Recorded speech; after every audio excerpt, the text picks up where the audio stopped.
We're in the National Gallery in London, and we're looking at a Jan van Eyck portrait of a man with a red turban. And this is thought by many art historians to be a self-portrait of the great Northern Renaissance artist. Well, he's looking directly at us, but I think for me, probably the most convincing evidence is not so much in the face, but actually in the frame. The frame has a very interesting inscription, and in fact, Van Eyck often put inscriptions in the paintings and in the frames in different ways that art historians are still theorizing about. But this painting has an inscription at the top that has Van Eyck's personal motto, "As I can," written in Greek letters. So it's wildly complicated. So "as I can" is coming from a motto that scribes often put at the end of a manuscript that they had just copied, which would have been a little bit longer. It would have said, "as I can, not as I would," which means this is the best I can do, I wish I could do better.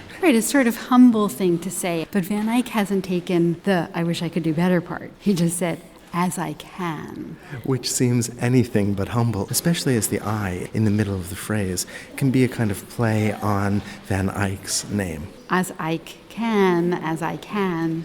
It does seem as though Van Eyck is showing off here what he can do. One art historian has suggested that this was a kind of portfolio piece, that this was a showpiece, that the artist would actually use this as a way of selling his abilities to potential patrons. You can compare this painting to my own face. Right, here I am standing before you, here's the painting, and this is how real I can paint. And we do have this interest in artists making their paintings look so believable in the Northern Renaissance in the 15th century. There is a wonderful kind of self-consciousness here, not only in the inscription, but in the way that the figure looks directly out at us.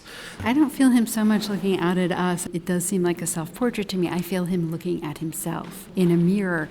I can almost feel his right hand lifted as he's painting this panel. Look at the unsparing way that he's represented himself. If you look very closely, you can just see his beard that has begun to grow. So you see stubble. If you look at his eye, the red veins are there, perhaps from close looking himself. We have to look as closely, and there really is this wonderful intimacy. The wrinkles, the saggy skin, the beginning of the way the cheeks are dropping on either side of his face. He's not idealizing himself in any way, but there's age of the human body, and then there's also a sense of the history. He's taken his hat and he's wrapped it up so that it becomes a kind of turban. And so this is a reference back to the ancient world, certainly to the East. You have that in the lettering, too. Right, where you have Greek letters, and you have a mix of Greek and Arabic in the date down below. And this was a very unusual thing to do. Van Eyck signed his name along the bottom, Jan van Eyck, me fecit in Latin, made me. And then it has a very specific date.